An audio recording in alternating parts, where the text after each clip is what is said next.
Halo teman-teman semua, welcome back lagi ke dalam live TikTok aku. Semalam kita memang nggak live ya guys, tapi sebagai gantinya semalam bahas pembahasan FR aja di dalam grup Telegram.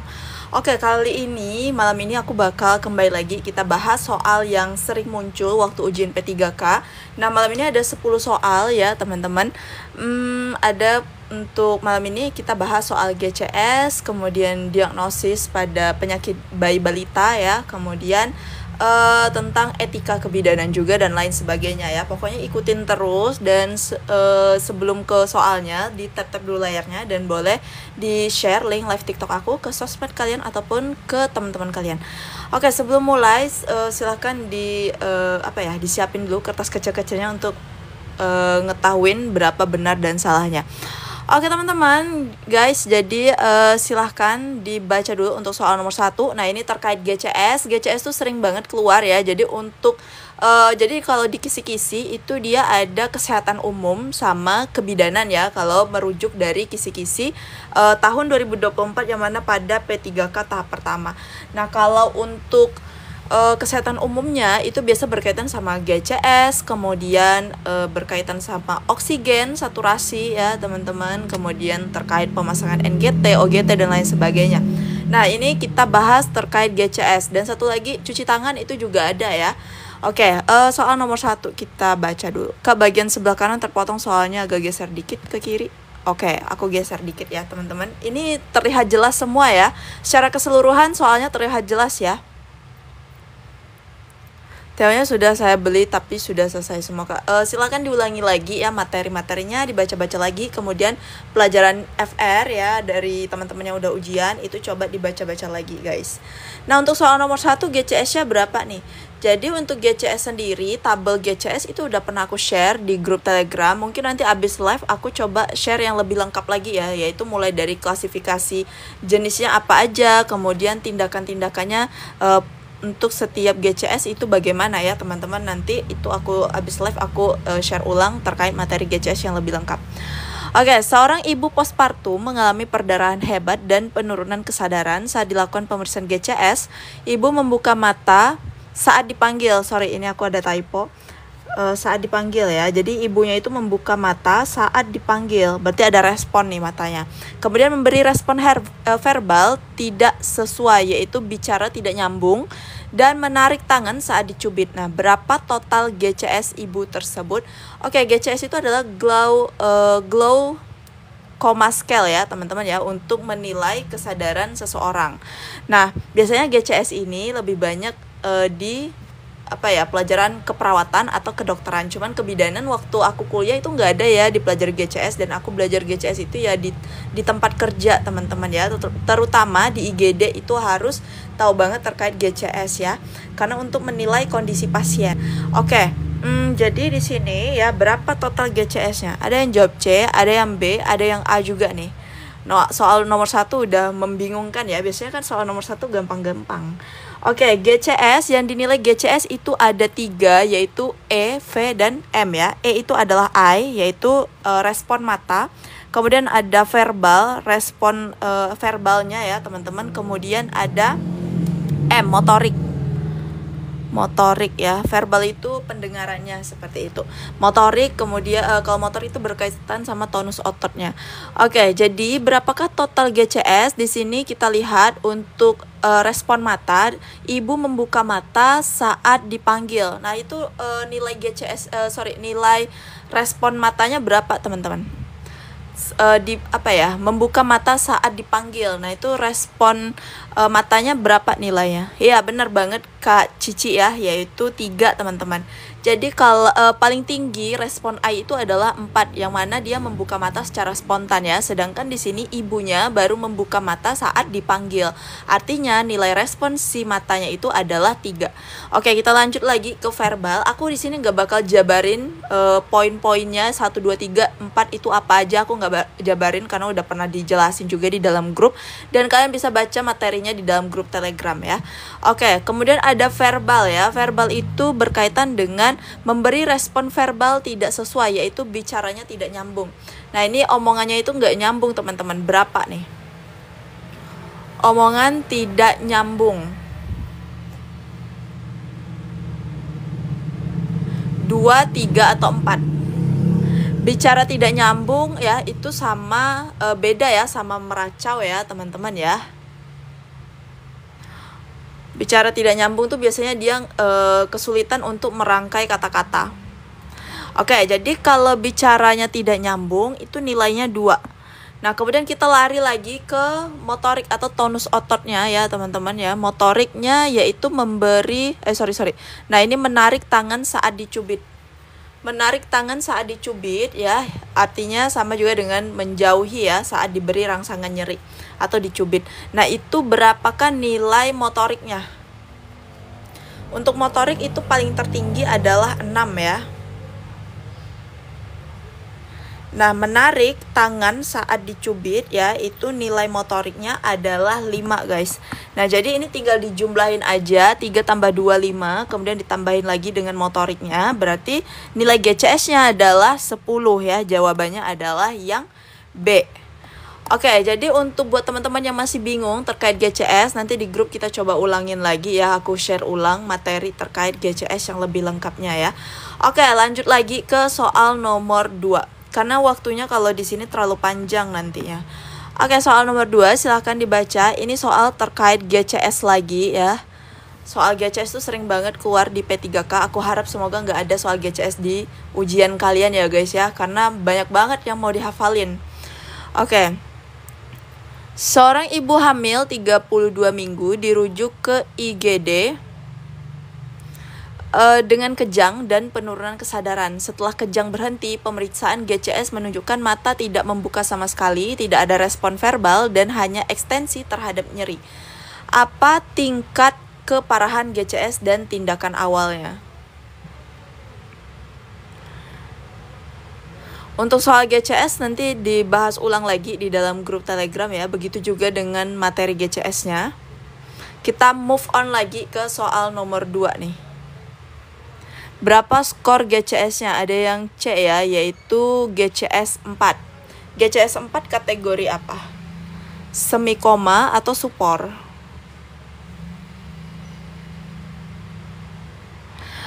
Oke, kita bahas aja ya untuk soal GCS. Di sini kita nilai lagi VM-nya. Untuk I, verbal dan motorik ya. Di sini mata tidak membuka sama sekali ya.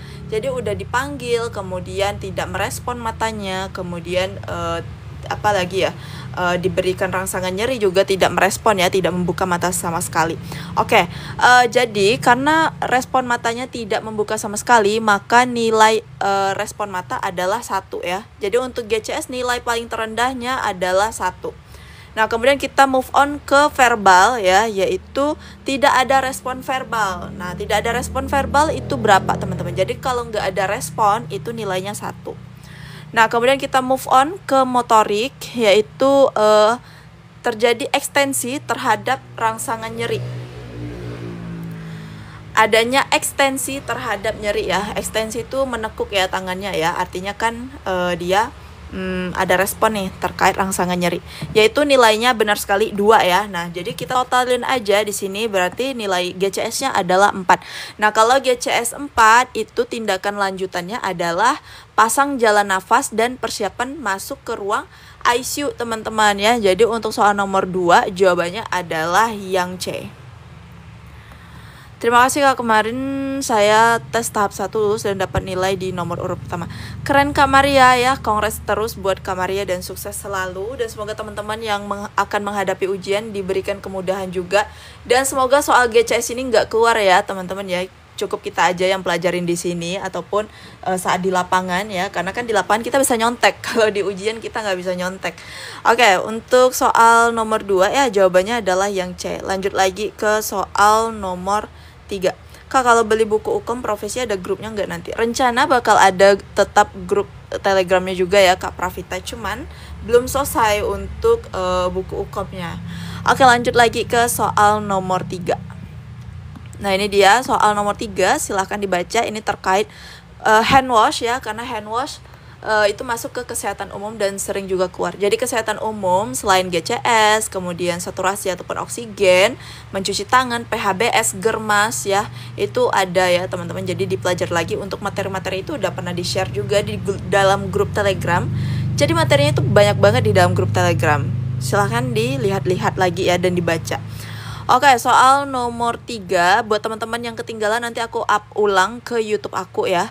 Seorang bidan baru saja melakukan pemeriksaan dalam pada ibu bersalin setelah melepas sarung tangan. Ia langsung melayani pasien berikutnya tanpa mencuci tangan.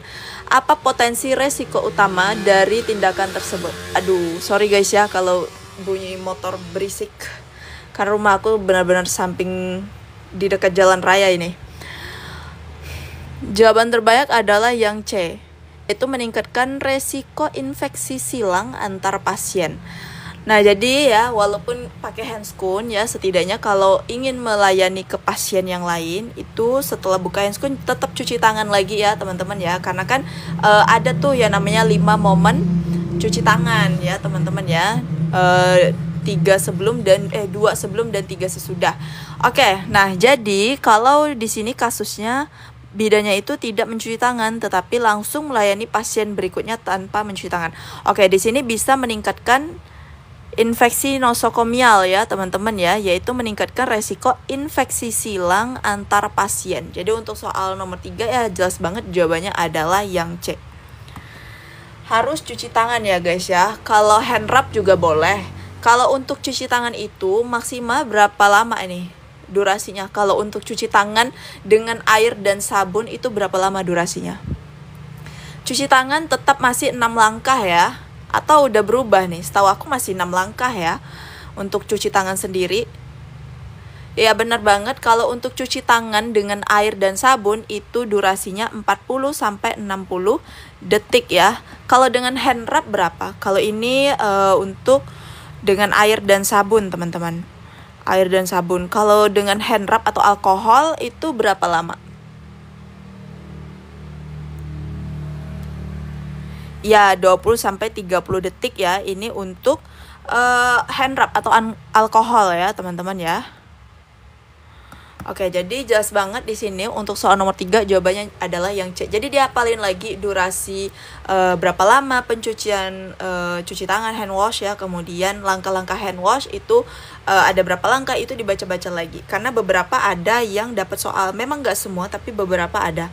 Jadi nggak salah ya kalau dibaca aja. Oke, lanjut lagi ke soal nomor 4. Untuk malam ini ada 10 soal aja nggak apa-apa ya. Nanti di next live itu aku bikin yang seperti biasa ada 15 soal. Oke, lanjut ke soal nomor 4. Kita baca lagi. Seorang mahasiswa kebidanan sedang praktek di ruang nifas. Ia ingin mencuci tangan setelah melakukan perawatan luka perineum. Namun wastafel sedang digunakan. Ia memutuskan menggunakan hand rub ya teman-teman ya. Hand rub berbasis alkohol. Hand rub berbasis alkohol. Nah, manakah pernyataan yang paling tepat tentang efektivitas tindakannya? Oke, jadi di sini dia ingin cuci tangan, cuman wastafelnya itu masih digunakan. Nah, kira-kira dia memutuskan untuk menggunakan hand rub yang berbasis alkohol, yaitu durasinya tadi 20-30 detik ya untuk hand rub alkohol. Nah, kira-kira pernyataan mana nih yang paling tepat tentang efektivitas tindakan penggunaan hand rub, teman-teman? Nah, kita lihat ya, di sini jawabannya paling banyak adalah yang A. Ada juga yang C. Yang A itu hand rub hanya efektif jika tangan terlihat bersih. Nah, ini benar ya. Jadi hand rub itu boleh digunakan kalau tangan kita bersih, guys. Tapi kalau tangan kita penuh dengan darah, itu nggak boleh pakai hand rub ya. Itu harus cuci tangan dengan air dan sabun. Jadi kalau tangan kita berdarah-darah nih, itu nggak boleh dicuci pakai alkohol ataupun hand rub ya, karena kurang hygiene. Jadi lebih baik gunakan dengan air maupun sabun. Nah, kemudian kalau yang C, lebih baik menunggu wastafel kosong daripada memakai hand rub. Kalau yang D, hand rub cukup digunakan selama 10 detik saja. Yang D ini udah jelas salah ya, karena hand rub itu 20 sampai dengan 30 detik. Kemudian yang E, hand rub tidak diperlukan bila menggunakan sarung tangan. Yang namanya pencegahan infeksi itu harus selalu dilakukan ya teman-teman. Even dia pakai sarung tangan sekalipun harus tetap cuci tangan maupun dengan hand rub tadi. Oke, kita bahas di sini ya. Pernyataannya adalah di sini kan si anak mahasiswa ini memutuskan untuk menggunakan hand rub yang berbasis alkohol. Nah, pastinya kan dia menggunakan handscoon ya, kemudian dia lakukan perawatan luka perineum, kemudian handscoonnya dibuka, dan ternyata saat dia ingin cuci tangan, itu wastafelnya penuh. Jadi dia memutuskan untuk menggunakan alkohol, artinya tangannya itu bersih ya teman-teman. Nah, di sini jawaban yang paling tepat adalah yang A. Hand rub hanya efektif jika tangan terlihat bersih. Kalau yang C, lebih baik menunggu wastafel kosong daripada memakai hand rub. Ini boleh dikatakan benar kalau kondisi si adik mahasiswa ini itu tangannya full sama darah ya. Kalau masih bersih itu nggak apa-apa pakai hand rub guys. Jadi untuk soal nomor 4 jawabannya adalah yang A. Lanjut lagi ke soal nomor 5. Nah, ini dia posisi menyusui teman-teman, sering juga keluar. Yang tahap pertama juga banyak banget yang dapat terkait posisi menyusui. Kemudian yang tahap kedua itu ada juga dapat posisi menyusui. Jadi silahkan dibaca-baca lagi di grup Telegram, itu udah aku share tadi pagi, entah semalam sore aku lupa, pokoknya aku udah share terkait gambarnya juga posisi menyusui ya, bayi kembar, bayi tunggal juga ya. Nah, kita baca dulu. Bayi kembar, sorry ini aku typo mulu deh. Bayi kembar dan ingin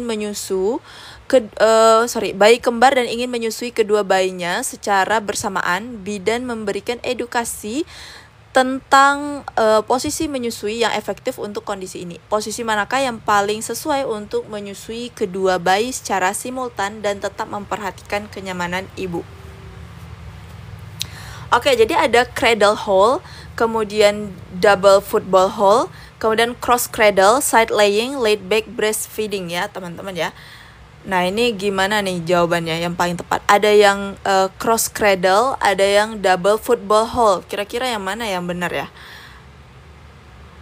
Mau masuk grup Telegram, nanti di akhir live aja ya aku kasih tahu gimana cara untuk masuk ke grup Telegram guys. Nah, ini tuh udah pernah aku share ya. Jadi untuk di sini aku bahas fokus ke jawabannya aja. Jadi aku nggak bakal sebutin yang cradle hold itu bagaimana, cross cradle itu nggak bagaimana. Itu sudah pernah aku jelasin di dalam grup Telegram dan materinya udah pernah aku share semalam sore entah tadi pagi. Pokoknya itu ada ya di bagian media, kalian coba cari, itu ada gambar terkait posisi menyusui. Mau yang kembar, bayi kembar ataupun yang bayi tidak kembar. Nah, jadi kalau posisi yang paling nyaman ya untuk menyusui bayi kembar itu adalah double football hold teman-teman. Yaitu posisi menyusuinya tuh gimana ya cara mendeskripsikan gambarnya. Jadi bayinya itu ya secara bersamaan disusui, yang dimana bayinya diletak di dekat bawah aksila, badannya itu di dekat aksila si ibu teman-teman, kayak gitu ya. Itu teknik dari double football hold. Kalau cradle hold, kemudian cross cradle, side laying ya, itu biasanya untuk bayi-bayi yang tunggal atau yang tidak kembar.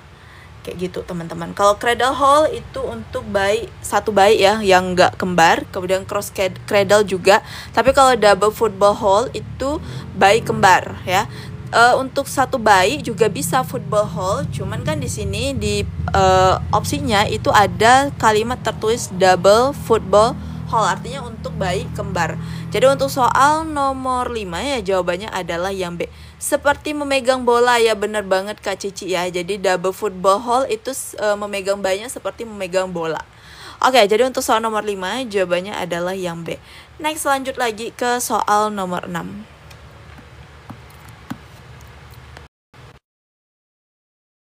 Ini masih terkait posisi menyusui. Ibu menyusui bayi kembar dengan posisi football hold, merasa cepat lelah dan mengalami nyeri punggung. Sebagai bidan, apa langkah terbaik untuk membantu ibu mempertahankan proses menyusui eksklusif tanpa mengorbankan kenyamanannya? Ini nih untuk soal nomor 6 aku rasa bakal benar semua deh. Ada yang C, ada yang B ya. Yang A kita coba bahas satu-satu. Sarankan ibu mengganti posisi cradle hold untuk kedua bayi. Kalau yang A ini kurang tepat ya. Kemudian yang B, anjurkan ibu menghentikan menyusui satu bayi dan berikan sufor. Jadi ini satu bayi dapat eksklusif, satu bayinya sufor atau susu formula. Itu nggak tepat ya teman-teman ya. Masih bisa diakalin dengan yang lain selain sufor. Yang A dan B itu aku eliminasi. A dan B aku eliminasi. Kemudian yang C, berikan edukasi penggunaan bantal menyusui kembar dan posisi tubuh ergonomis.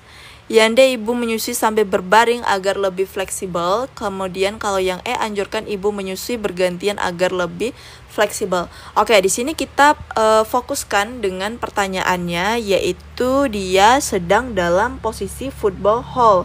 Nah, terkadang membuat pasien itu tidak nyaman ya dengan kondisi ini. Makanya kalau menyusui itu harus sambil senderan ya teman-teman ya.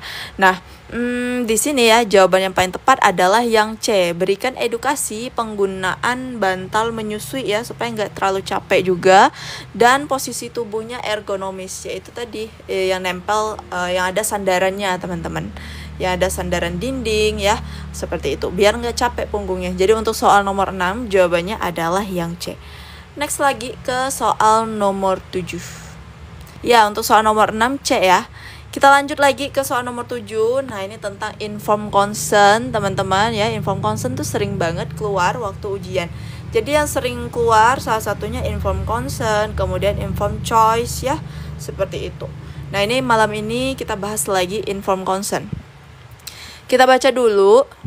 Kak, setelah live pembahasan FR dong. Iya, habis live kita bahas di grup Telegram ya. Kita lanjut lagi ke grup Telegram nanti habis live. Seorang ibu hamil usia 37 minggu ya datang ke fasilitas kesehatan dengan keluhan ketuban pecah dini. Setelah dilakukan pemeriksaan, bidan menjelaskan bahwa ibu perlu dirujuk ke rumah sakit karena fasilitas tidak memadai. Namun, suami ibu menolak tanpa mendengar penjelasan lengkap.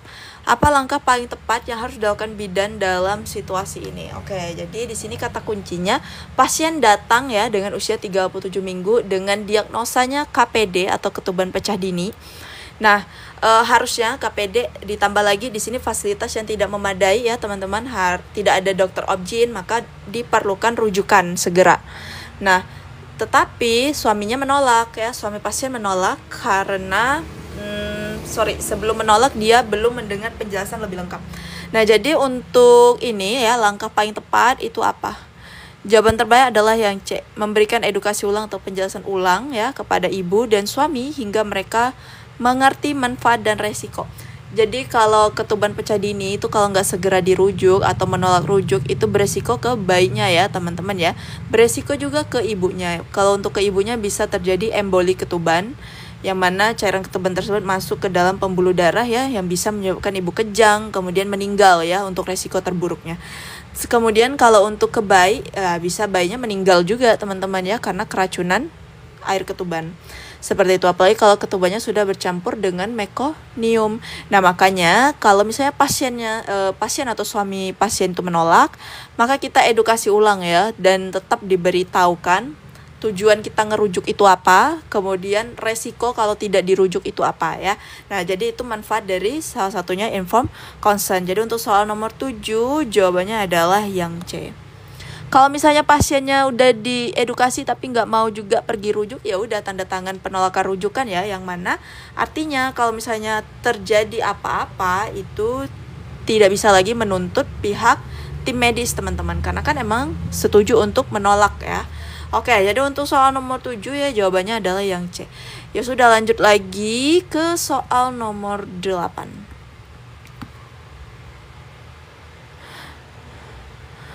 Lanjut lagi ke soal nomor 8, kita baca pertanyaannya. Seorang ibu akan menjalani tindakan episiotomi saat persalinan. Bidan menjelaskan prosedur secara singkat. Secara singkat, lalu langsung melakukan tindakan tanpa memastikan ibu setuju.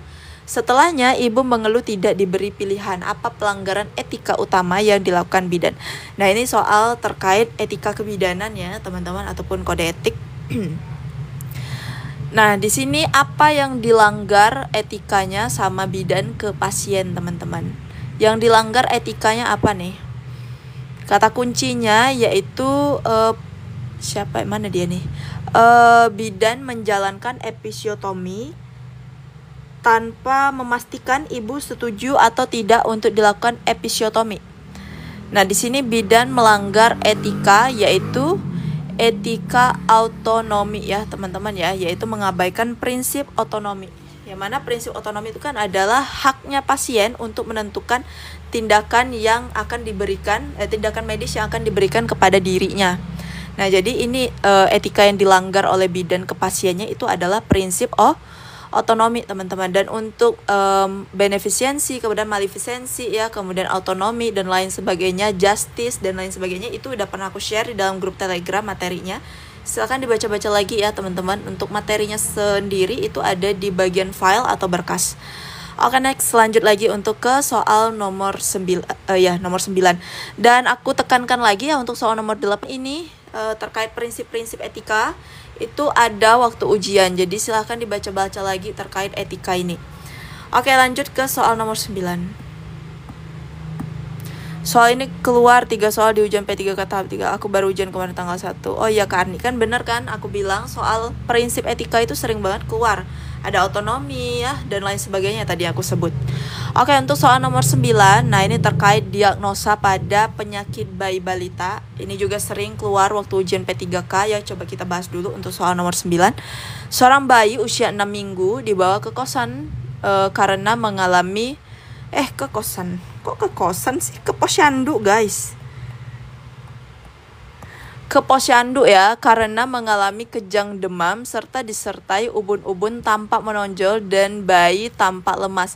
Suhu tubuh 39 derajat Celcius dan terdapat riwayat infeksi pada ibu hamil. Nah, diagnosa yang paling tepat itu apa? Sorry ya guys ya, banyak typo-nya. Oke. Oke, lanjut ya ke soal nomor 9 ini. Yang ditanyakan adalah diagnosa. Nah, kita lihat symptoms atau gejalanya. Dia kejang demam. Oke, ada yang D, ada yang A ya. Dia kejang demam, kemudian dari ubun-ubunnya itu tampak menonjol, bayinya lemas, kemudian bayinya juga demam, yaitu suhunya 39 derajat Celcius. Ada riwayat infeksi pada ibu saat hamil. Nah, jadi waktu ibunya hamil ini ada riwayat infeksi, teman-teman. Jadi kalau riwayat infeksi itu ya bisa kedepannya bayinya bisa mengalami infeksi juga. Nah, salah satunya sesuai dengan symptoms atau gejala di kasus ini itu mengarah ke meningitis, teman-teman ya. Ada infeksi di selaput otaknya kayak gitu. Makanya muncul gejala kejang, kemudian demam ya. Demam itu salah satu tanda-tanda dari infeksi. Kemudian ada lagi ubun-ubunnya tampak menonjol, kemudian bayinya lemas, ditambah lagi ibunya itu ada riwayat infeksi waktu hamil, seperti itu. Jadi untuk soal nomor 9 jawabannya adalah yang D. Kita next lagi ke soal yang, nah ini dia soal yang terakhir, soal nomor 10. Semut ikut live. Iya nih, kenapa ya semut ikut live nih? Memang semut bandel, guys. Oke, lanjut ke soal nomor 10. Iya nih, gagal fokus. Sorry. Oke, lanjut ya ke soal nomor 10. Seorang bayi laki-laki usia 4 bulan dibawa ke posyandu. Ibu mengeluh ada benjolan lunak di lipatan paha kanan yang muncul saat bayi menangis dan menghilang saat tidur. Bayi tampak tidak nyeri. Apa kemungkinan diagnosa dan tindakan yang harus dilakukan? Silakan dijawab untuk soal nomor 10, guys. Ini yang ditanyakan lagi-lagi diagnosa ya, diagnosa pada penyakit bayi. Jadi untuk penyakit bayi sendiri itu banyak jenis yang keluar di soal ya. Contohnya ada bibir sumbing ya. Bibir sumbing sendiri itu terbagi 2. Ada palatoschisis, labioskisis, labiopalatumskisis ya. Jadi kalau palatoschisis itu biasanya adanya celah di langit-langit mulut ya. Kalau misalnya labioskisis itu bibir sumbing yang sampai ke bibirnya aja. Nah, kemudian selain itu ada hisprung, kemudian hipoplasdia, phimosis, apalagi ya, meningitis salah satunya ya, kemudian meningokel, omfalokel ya, banyak sekali teman-teman. Ikterik, pneumonia, diare ya, banyak sekali. Nah, silakan dibaca untuk soal nomor 10, ketinggalan KAO. Nanti yang ketinggalan aku upload ulang aja di YouTube ya guys ya.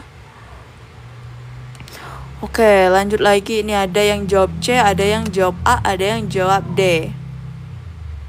Ini yang pada jawab C, A atau D ini emang tahu atau hanya ngarang-ngarang bebas aja nih? Tahu atau ngarang bebas nih, komen-komen di kolom komentar. A itu lipoma ya, kemudian observasi observasi dan edukasi gizi, ngarang aja, oke lah. Mana tahu yang ngarang ini benar ya jawabannya ya. Kemudian limfadenitis, yaitu beri antibiotik. Hernia inguinalis, edukasi dan rujuk ke fasilitas bedah. Testis, rujuk segera ke onkologi. Kemudian ada hidrokel, tindakan segera bedah. Ngarang kak, yang penting jawab. Oke teman-teman ya, jadi untuk soal ini kita lihat gejala dan simptomsnya ya. Simptomsnya yaitu ada benjolan lunak di lipatan paha kanan yang muncul saat bayi menangis, kemudian hilang saat tidur ya, atau saat kondisi bayi tenang itu nggak ada benjolan lagi, dan kemudian tidak nyeri. Nah, berdasarkan gejala ini mengarah ke hernia inguinalis teman-teman. Hernia inguinalis yang mana ada benjolan lunak di sekitar lipatan paha, yang mana dia munculnya ketika bayi menangis aja teman-teman ya. Bayi menangis dia muncul tuh benjolan yang di lipatan paha. Kemudian benjolan tersebut bakal hilang ya saat bayinya tenang atau saat tidur. Kayak gitu. Nah, biasanya tidak ada nyeri ya untuk hernia inguinalis ini, tidak ada nyeri, tetapi tetap kita edukasi juga dan kita rujuk ke fasilitas bedah teman-teman. Jadi untuk soal nomor 10 jawabannya adalah yang C. Oke, jadi untuk soal nomor 10 jawabannya adalah yang C ya. Di sini ada yang benar semua nggak atau ada yang salah? Benar 7 berarti salah 3 ya, salah 1. Oke teman-teman, yang masih salah nggak apa-apa, pokoknya dipelajari ulang lagi materinya ya. Dan soal-soal yang salah itu coba diulang-ulang lagi. Oke, segitu aja kayaknya malam ini. 10 soal aku rasa cukup lah ya. Untuk besok hari Minggu nggak live dulu ya teman-teman, kita lanjut lagi ke hari Senin. Oke, hari Minggu nggak live, ingat ya sekali lagi hari Minggu tidak live, tapi kita lanjut lagi di hari Senin. Besok itu hari Minggu. Oke, kemudian buat teman-teman yang mau masuk ke dalam grup Telegram, silakan pergi ke Instagram Lolos ASN, jangan lupa di follow, dan kemudian kalian kalau mau join ke grup Telegram, kalian klik aja WA admin di sini, nanti bakal dibalas. Oke, segitu aja dari aku. Terlebih kurang aku mohon maaf. Thank you so much buat kalian yang udah nonton live TikTok aku. Sekian dan sampai jumpa lagi di hari Senin. Bye bye.